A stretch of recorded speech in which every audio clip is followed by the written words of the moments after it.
Good evening, everyone, and welcome to another webinar at the National Library of Scotland. My name is Kenny Redpath and I'm the Events Officer at the Library. Tonight we're all in for a well-deserved bit of fun, and boy, I think we need it in such strange times. This evening I'm delighted to be introducing Susan Cohen, who's here to give a talk looking at why humour and the Scots tongue go so well together. Susan was a solicitor for years before she went back to university to study English and finally stepped onto the long and winding road towards becoming a full-time writer and now director of the Wee Book Company. The Wee Book Company's aim is to produce books which are both entertaining and uplifting, and last year saw the company winning Scots Business of the Year at the Scots Language Awards.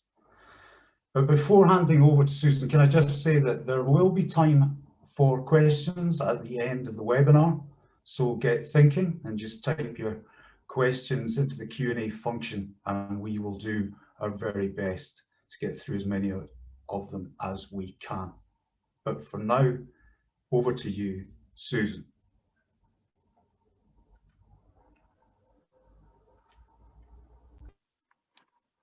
Thanks very much, Kenny. That is such a lovely thing to be here. I am a bit of a techno numpty, so tonight we're going to be enjoying the backstage, what am I trying to say? The backstage help of the lovely Joanna Stevenson. Got a bit distracted there because somebody just passed behind my screen. Joanna Stevenson is going to help me to get these slides going, because if it was left to me, you'd see one slide the whole night. So just bear with me. This talk is called Broad Scots plus Humour equals a match made in Thon Place cried heaven. Why did I call it that? Because I believe that's true. We have language which is warm and cheeky, silly and anarchic, descriptive and expressive. To paraphrase Billy Connolly, if I may be so bold, just for a wee minute, I know thousands of words, but I still prefer the word numpty. Can we have the first slide, please, Joe? Mind you, before I kick off, I just want to ask you a favour. Would you bear with me, because really I am a techno numpty. I am reading. Who reads in this day and age of hard copy? Only me. Hey ho. And the thing is that I am speaking to you from the sitting room. Because we've been locked in for what feels like forever, I'm feeling kind of glaikit. Next slide, please, Joe. Oh, look at you. You're on it. And since I'm on the subject, I should tell you that I am not looking my best. You probably noticed. I've got my pyjama bottoms on. I haven't had my hair cut since last February. And I'm looking kind of hackett. I should also say to you that if we're pals and I'm talking to you like this, because of this lockdown thing, mate, I'm feeling kind of wabbit. And if I'm being honest, which I am, I must confide something in you. These days, I'm a bit crabbit. So you see, I'm not technologically gifted. I'm a bit bemused. I'm not looking my best. I'm a bit tired and I'm a little bit short-tempered. So what am I saying? I'm a glaikit, hackett, wabbit, crabbit, techno-numpty. That's out of the way, isn't it? So where was I? Oh, aye. The use of Broad Scots makes things so much funnier than if these same things were expressed in plain English. I don't want to come over all pan-loafy, do you see there? And start reading some of my own stuff straight away. That would be very pretentious, wouldn't it? So I'm going to try to give you a wee bit of structure to my talk. This is the National Library of Scotland, after all. Yep, I'm going to dance round the hooses before sinking my wallies into my ain scribblings. Next slide, please, Joe. They actually do look at my teeth, don't they? Sorry, what's that? Wallies. Oh yeah, false teeth. You see, there's nothing so funny, I don't think, anyway. So as I wander through this wee talk, I'm going to drop in the top 3 most popular Scottish words on our social media. The thing is, at the Wee Book Company, we tried to bring some levity to what was going on in our world over the past wee while by posting something called the Word of the Day on our Facebook page, and we were really surprised by which words resonated with folk. Wait till you see which word took the top spot. Seriously, you'll be surprised. So stick with me. All will be revealed. But Jings, it did take us by surprise. Way out of left field. Where is this field they speak of? No idea. What is Broad Scots? Well, there are hundreds of scholarly articles about what the language of Scots actually is, or whether it's even a language at all. Debate rages about language versus dialect. Oh, they get right het up, they do. I am no scholar of linguistics, and I'm not pretending to be. I can't compete, obviously, with the range of information you'll find in the hands of Don Google Gadget, or is Google a wifey? Next slide, please. Thank you. You'll see that much has been studied and written about the origins of the Scots language, and there is much analysis of where it's spoken and how it's spoken. Jings. That said, before we go any further, I want to make it clear that what we're talking about here is the use of Broad Scots in art, in writing, in books. I'm not talking about politics, not one bit. There's sometimes an assumption that if you're writing in Broad Scots, you're automatically making a political point. That assumption, in my case anyway, is plain wrong. I love the words. I love their warmth, their emotion, their humour. I love them. And talking about warmth, emotion, humour, will we take a wee look at the 3rd most popular word of the day on the Wee Book Company's Facebook page over lockdown? Here it goes. Nippy sweetie. Number 3, nippy sweetie. You are looking at a nippy sweetie right here. I am not kidding you. Grumpy, short-tempered person. Alert. What we do is we always put a little bit into context. Her next door's a right nippy sweetie. She chased me down the close and gave me a load of grief for the state of my wheelie bin. My legs are still ringing. The translation. Lady next door is a right grumpy person. She chased me down the alleyway and gave me a row for the state of my rubbish bin. My ears are still ringing. I think it's funny in Broad Scots, but then I would, wouldn't I? Anywho, where was I? Oh, these scholars. I find what they say interesting because, to be honest, where Broad Scots is spoken is very personal to me.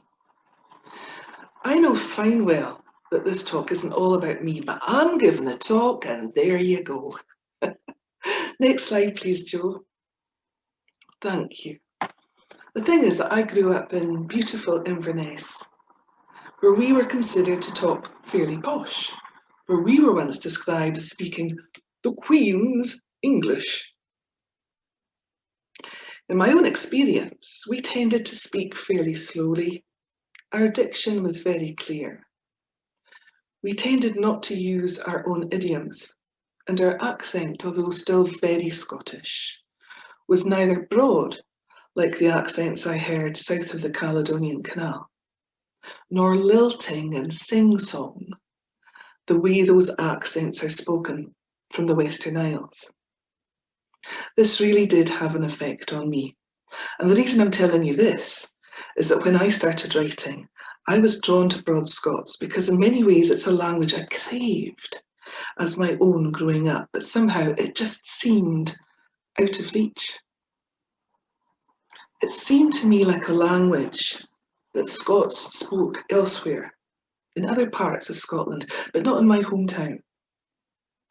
From the outside looking in, it was a language which consisted of low growls and hilarious in-jokes, and which bound people together in a way which I felt sometimes, inadvertently, excluded me. I had family from the northeast where they referred to the Doric.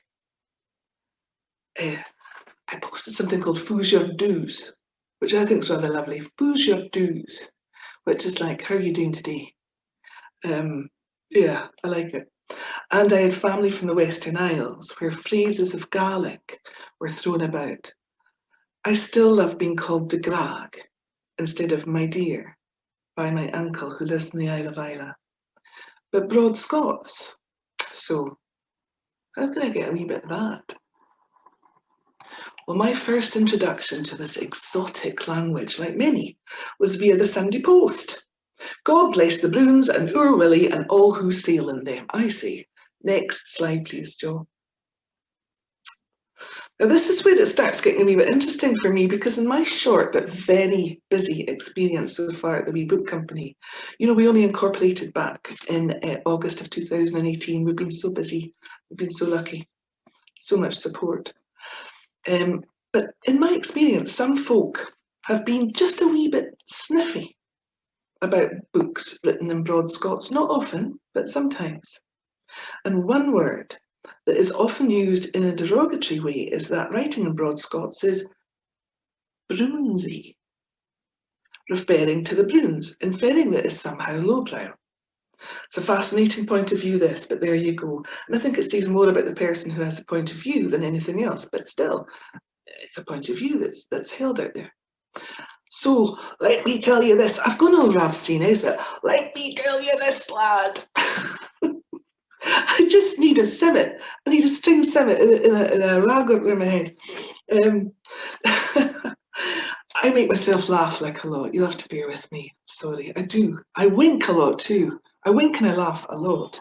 I think it's lockdown. I'm going a bit crazy. The Broons are arguably the most famous fictional family in Scotland.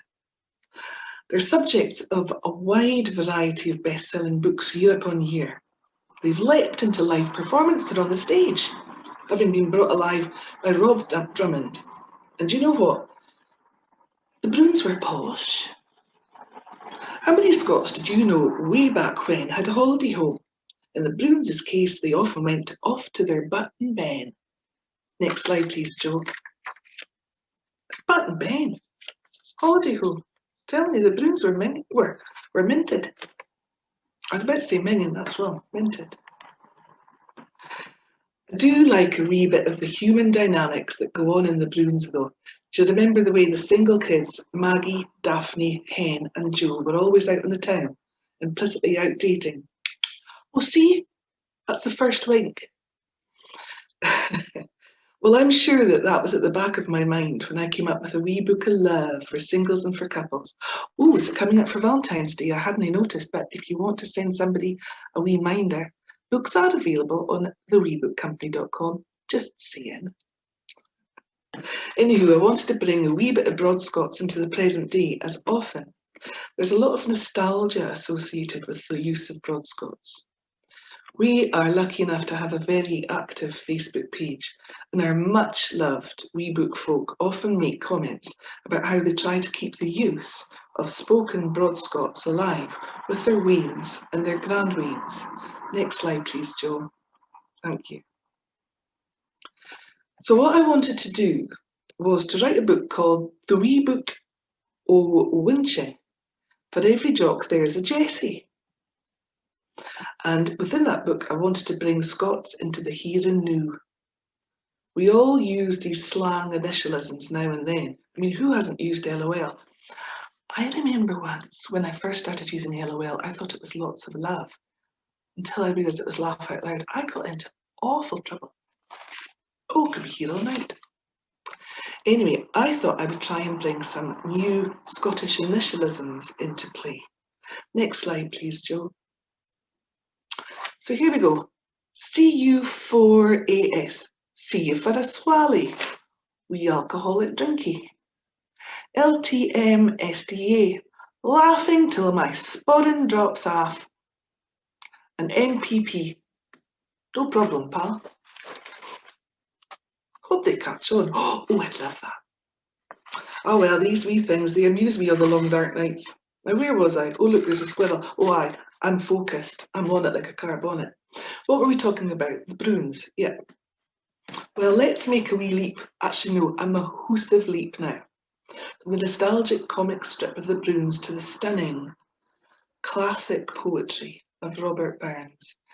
Do you hear the change in my voice when we start to talk about Burns? I go all misty-eyed. I love him. No discussion of comedy, written in broad Scots, would be quite right without giving Burns first shot, pride of place. It's appropriate because his birthday is coming up. Happy birthday, big man. You'd love to see folk around the world using your birthday as an excuse for a hoolie. Sure you would. Next slide, please, Joe. Burns wrote in what Robert Crawford refers to as complicated mixtures of vernacular and formal language, English and Scots. It's what he loved and what gives energy to the busy, sculpted interchange that is his verse. I think that's a lovely description.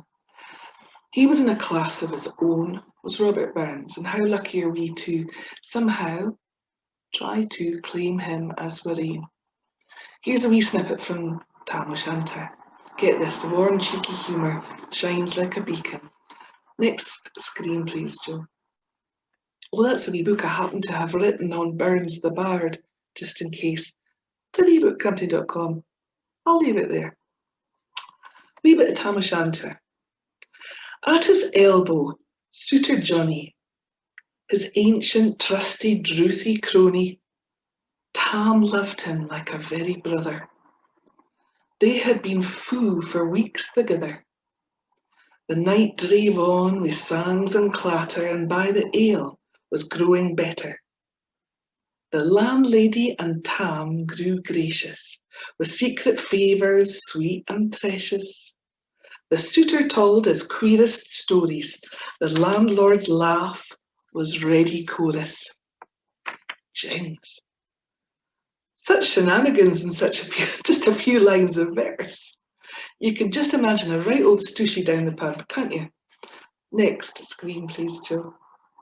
Thank you.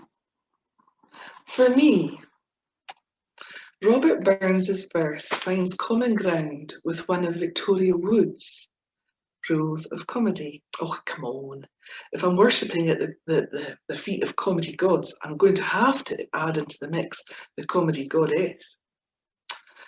Of course, she comes from south of the border, but as Billy Connolly says, there's no such thing as Scottish comedy. There's just comedy. It's funny or it's not. Anywho, Victoria said that you have to get the rhythm right for lines of comedy to be funny.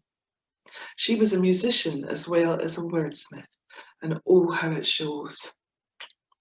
And of course, so was Burns, in that he was often writing song lyrics. The musicality in his poetry just sings off the page. Look at these lines. Next slide, please, Joe. Try and read these without jigging. Hail be your heart, hail be your fiddle, lang me your elbuck, jink and diddle. What is not to love about that? Lang me your elbuck, jink and diddle. What he was talking about was long may be able to lift your pint glass. Your elbows jinking and diddling as you're drinking. Hail be your heart, hail be your fiddle, lang may your elbuck, jink and diddle. Just classic, isn't it? Next slide, please, Joe. And then we come to everybody's great love, Billy Connolly. Billy Connolly knows all about rhythm, that's for sure. Being a musician himself, his musicality just sings throughout his comedy. Get this, I'm going to try and deliver this line, but there's nobody who can deliver it like Billy, right? This next line was performed by Billy himself, and as ever, it's underscored by philosophy and truth. I am so sorry about the wee rude word, but it really is only a wee rude word. Billy performed. Billy says, all anyone really needs to know about barbed wire is that it can tear the arse out of your trousers, give a cow a good fright, entangle a Yorkshire Terrier for life, and it's nasty stuff made by greedy men. What a line. What a beauty. Right there. By the way, here's a wee aside for you. Billy's known as the Big Yin, which he once said in his performance, wasn't it because I'm awfully big, it's just because everybody in Glasgow was awfully wee. Ooh, ooh, ooh. Before we crack on any further, how's about I let you into the secret about the number 2 spot in the most popular words of the day on social media? Shall I? What do you say? Oh, this is Zoom, I can't hear you. Let's go. Next screen, please, Joe. Scunnard. Of course it's Scunnard. We're all fed up. We're all weary. This is a word that is used constantly in Scotland at the moment. I think it's also being used in Parliament, in political debates. We are Scunnard. And the words that describe Scunnard come from a little poem called Dig In, which I was lucky enough to perform as a collaboration for the online celebrations of St Andrew's Day last year. When you're Scunnard, heart roasted and sere, it's time to dig in. Aye, it's time to dig deep. You've got your heed to keep. I think that says it all. I don't think I need to translate that. Scunnard, there you go. Now then, where were we? Oh yeah, here's another squirrel. We were talking about the importance of rhythm in putting together lines of comedy. And I want to try to rattle through a few of our comedy greats who sprinkled just wee hints of broad Scots here and there to make us feel part of their genius. And they don't come much finer than this. Are you ready? Here we go. Next slide, please, Joel. Start off with Elaine C. Smith. In a stand-up show dating back to 1997, she makes comments about Glasgowians. She says, "You think you're great, you swagger round the place saying I'm frae Glasgow, I'm mad I am. Still I have to hand it to you. You could use the same phrase in one sentence and it means 2 different things. You go, by the way. It's just brilliant. Mind if you're frae Motherwell, the only thing you've got to swagger about is that you're nae frae Coatbridge." Then there's Chick Murray. I have to apologise in advance. I have run through this talk a few times. I haven't managed to get through this joke without convulsing into fits of laughter. And I'm going to try my best to be as professional as I can. Honest to God, I'm going to try. Chick Murray is one of Billy Connolly's great comedy heroes. Actually, he's everybody's great comedy hero. He kicked off his early career as one half of a double act with a performer called Maidie Dixon. They called themselves the Tall Drawl with the Small Doll. Chick Murray was 6'3" and Maidie was 4'11". One of his famous routines was about the woman with the long nose. Oh dear, look it up on YouTube. You'll laugh till you do yourself a mischief. And we all need to laugh till we do ourselves mischiefs right now. You're welcome. Anyway, it goes a bit like this. I was at a great big wedding and there sitting opposite me was a woman with the longest nose I've ever seen. Suddenly she raised her head and her nose, started sniffing deeply and said, "Someone's cooking cabbage in Manchester."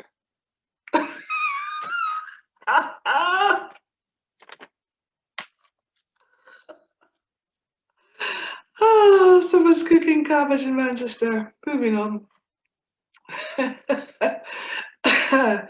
Then there was the brilliant Ricky Fulton, who recorded a last call on TV's Scotch and Rye in the character of Mrs. Ida Closeshave.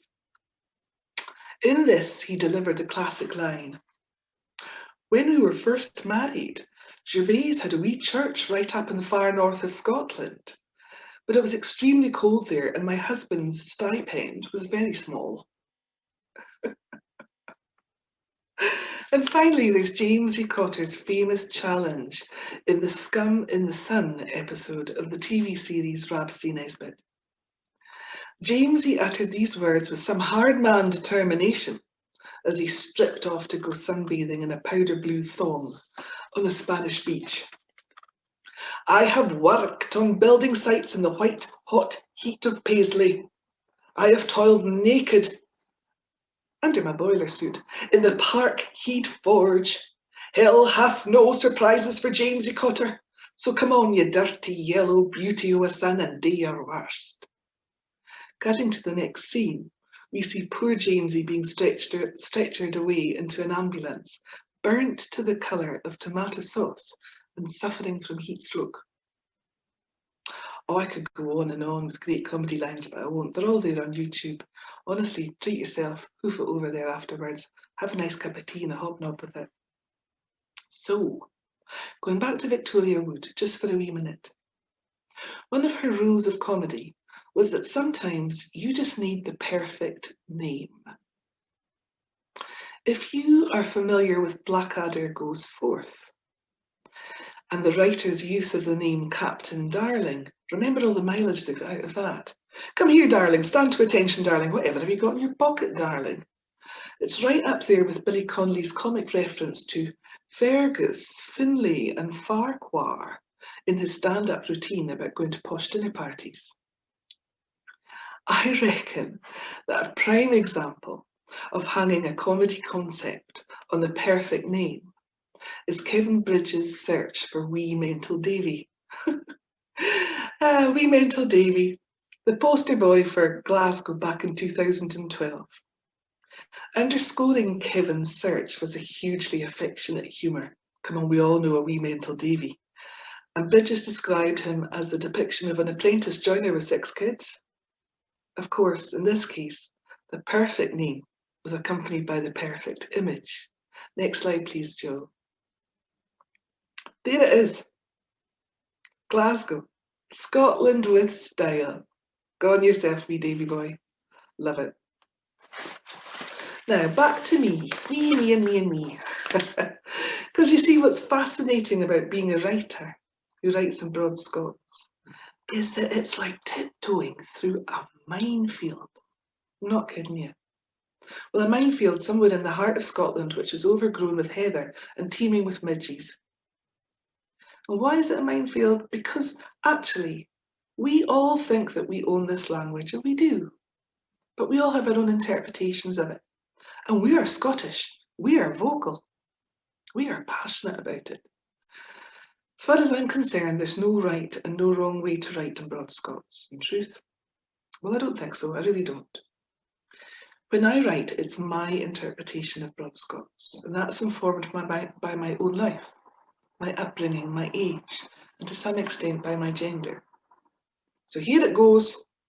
Into the minefield go I. Past me my bulletproof gear and a can of iron brew. I could be here a while. This is a light-hearted wee verse from the new collection of poems that I've rustled up called Poems Through the Heart. Next screen, please, Joe. This poem is entitled Brad Ma Valentine. It goes a wee bit like this. The day that Brad Pitt walked into our local supermarket, I hadn't had my lippy on. I was looking kind of hacked. I tried to gie him the glad eye across a shelf of tangerines. I followed him up the toothpaste aisle and trapped him by the Listerine. I flashed my best killer smile, but it didn't seem to work. Och, I wasn't looking my hottest. I'd just come from my work. I was covered in spiders' webs and muckle great layers of dust. My hair was matted with loads of stour. My claes were clarted with rust. I'd been tuning up an old Ford Capri, doing at my works yard. But one thing's for chuffing certain, figuring it out really isn't hard. Had I been looking my best that day, knew Brad would be my Valentine. I'd have nailed his baits to the flare. Aye, he'd be well and truly mine. I'm not really a performer, can you tell? I'm more your glued to the laptop in front of daytime telly kind of person. Real all-round performers, they're all about, aren't they? But lots of them can be found on stage every year in pantomime. No discussion of the use of broad Scots for the funny would be complete without a nod to pantomime. Next slide, please, Joe. Never underestimate the cracking, rip-roaring, anarchic, raucous Julio a panto. Nothing like it. Now, at this point, I really would like to take a moment to say how very sad we all were to hear that the legend that was Andy Gray has passed away. Andy is the one in the middle there at the slide, wearing the crown. Andy was one of what they called themselves the triumvirate at the panto at the King's Theatre, Edinburgh. He, Alan Stewart and Grant Stott made their audiences howl with laughter year after year. Andy was genuinely loved.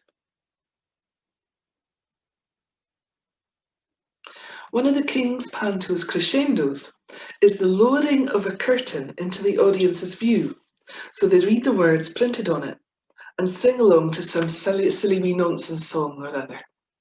But what's interesting is that the gag is not the song. The gag is the chant, the roaring chant of everyone in the theatre as the curtain is lowered.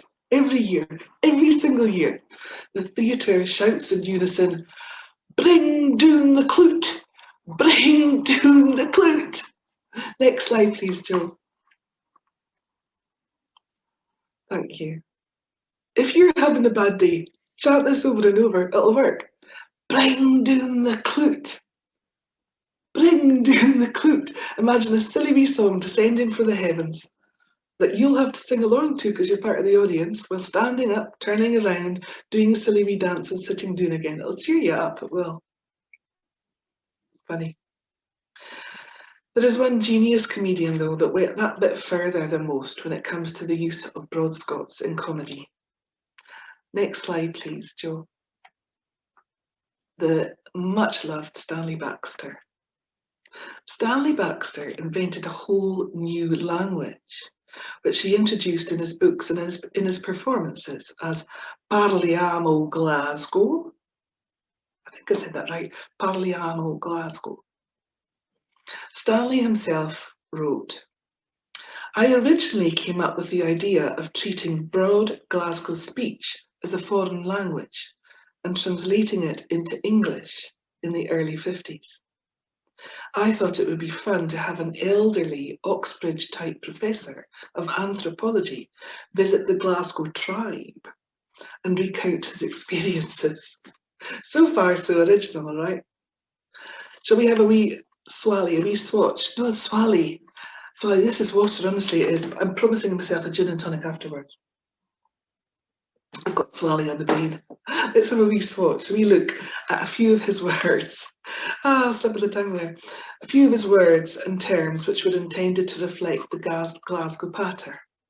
Let's look at the prefix Sophie. Next screen, please, Joe. Sophie. Sophie cold a day. It is awful cold today. Let's look at the next prefix, Hodger. Thanks, Joe. I'll hold your handbag. I'll hold your handbag. Hold your wheesht. Please be quiet. Actually, I'm not sure whether the please. I think this means be quiet. Hold your wheesht. The next prefix is did you? Did you see my wallies kicking about? Did you see my false teeth about? Did you know put them on the mantelpiece? Did you put them on the mantelpiece? That was funny. The next one, sutra. Sutra question. It's out of the question. My favourite, Satyav. Satyav got there. What's that you've got there? Stanley Baxter, comedy god, I salute you. Well, I'm nearing the end of this talk. We've still got to discover what social media's favourite Scots word is, haven't we? Number one, numero uno. What do you think? Well, you'll have to wait a wee bit longer because I'm going to read you another one of my wee poems. I want to read you another wee One of my poems from Poems for the Heart. Next slide, please, Joe. Because it's dedicated to Robert Burns, and because it's his birthday coming up, and because I can. This one's called Your Inner Robert Burns. If Robert Burns was alive the day, who do you think he'd be? Would he be a wee gadgie in the park, sipping a cup of tea? Free a metal thermos trying to keep warm, heading back to his 3-bar fire when grey clouds release their storm? No. He'd be a total wild boy, reborn with his een wide open. So he'd tame his savage excesses. Aye, he'd sure have them to rope in. Maybe's he'd be Russell Brand, wi' a hint of Don Keith Richards, the anarchic one of the band, the one who growls in all the pictures. Burns would stride across this earth, raising hell and ruffling feathers. Oh, all the genteel cage birds who'd think for sure they were his betters. Burns would slay them with his rawness. He would let his gifts run free. He'd take pride in his own genius. He'd chuck it all out for everyone to see. I'm not saying we should live like Burns. I'm not saying he's the ideal, but his rawness, his bravery, his self-belief is something that should be real for each and every one of us, each and every day. Maybe we should channel our inner Burns in many muted kinds of ways. Well, shall we have a look at the number one word? Social media's favourite word as far as the wee book company is concerned is that time at last. Is that a drum roll I hear? No, it's not. I'm in my sitting room. There are no drums about. Next slide, please, Joe. Number one, situtory. What are the odds? Sit-ootery, an outdoor seating area. All about our hankering after that wee bit of safe space outdoors where we can all get a bit of fresh air and still keep our distance. None of your patios, gazebos, lilos. We just want a wee square of space outdoors. Don Yen down the road thinks he's a big man because he's got a fantush situtory out the back window. He's even got a deck chair.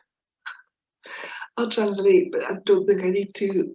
That guy down the road thinks he's big and important because he's got a fancy situtory outside his back window. He's even got a deck chair. What's that about? Situtory. I think that's symptomatic of our times, to be honest with you. So you know what, I'm going to leave you with that word, and I hope that you are blessed with a situtory of your very own. I hope I've given you just a wee flavour of how broad Scots can add to the humour of writing and performance, but quite honestly, there's no getting away from it. Billy Connolly is on it like a car bonnet. If it's funny, it's funny. Simple as that.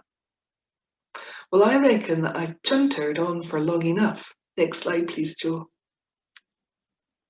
I have, haven't I? If Stanley Baxter was here, he'd say, clean up your sitting room. Why are you sitting in your pyjamas? No, he wouldn't. He wouldn't. Next slide, please, Joe. He'd say, gie your jaw a rest. Or even, next slide, please, Joe. Put a sock in it. Put a sock in it. He'd have a point, wouldn't he? He'd have a point. So using Stanley's words, I'd like to say, next slide, please, Joe. I missed a way. I must go now. Thank you so much for spending this time with me. I have loved it, inviting you into my sitting room, just sitting having a wee chat together. Thanks very much. Take care and stay healthy and safe. All the best. Final slide, please, Joe. Thank you.